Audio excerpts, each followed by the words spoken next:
My name is Shirley Kazuyo Muramoto Wong.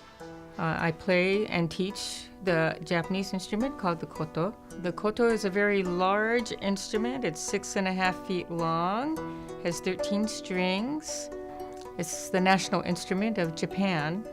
It's really simple, but I do love the sound of the koto. I got started playing the koto because my mother is a koto teacher.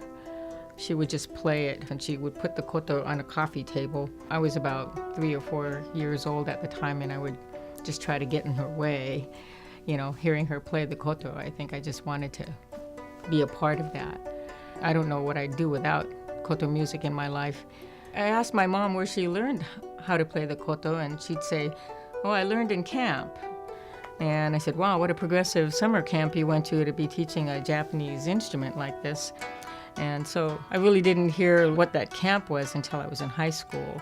I started reading a book called American Concentration Camps by Bosworth. I brought it to my grandparents' house for Thanksgiving, and my grandpa came around and said, "What are you reading there?" And I said, "Oh, I'm reading a book about camps. Do you know anything about this?" And it was the first time he ever opened up since that experience. So I didn't get to really ask all the questions I had, but that's where I first found out about the camps and how my mom learned how to play there.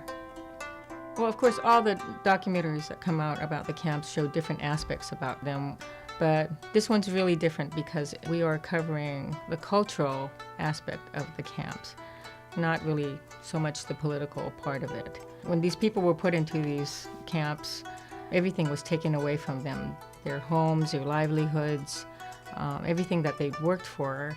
The only thing that they couldn't take away from them was their culture. We've been finding in our research that within the camps, there was a revitalization of the culture. Everybody around them was Japanese. You know, here all of a sudden there were artists, there were kabuki teachers, there were shakuhachi masters, there were, dance teachers. And also the first time they had a ton of time on their hands. They had no work anymore, they were taken away from their livelihoods and such, and if they didn't have something to do, they would just go crazy. And here was an opportunity for them to learn a little bit more about their cultural heritage. So they lost everything, and doing something cultural kind of was the only thing that they were able to hang on to.